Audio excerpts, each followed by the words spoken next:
อันนี้คือผัดแล้วนะคะกำลัง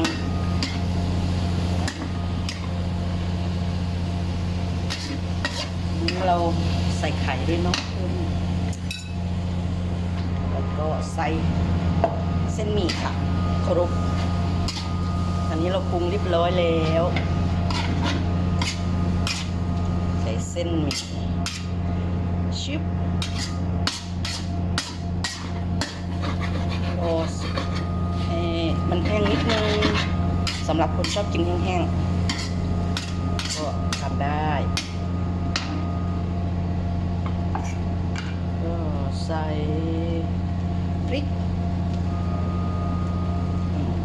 เพื่อความสวยงาม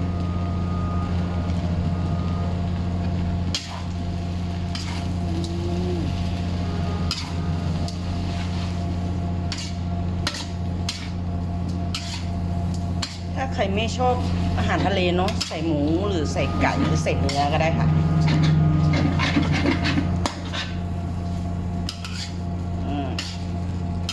แค่นี้เอง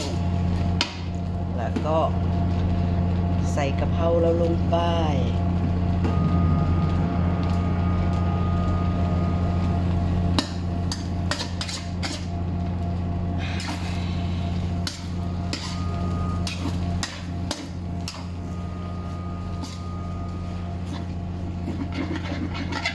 คนให้เข้ากันนะคะใส่กะเพราแล้วก็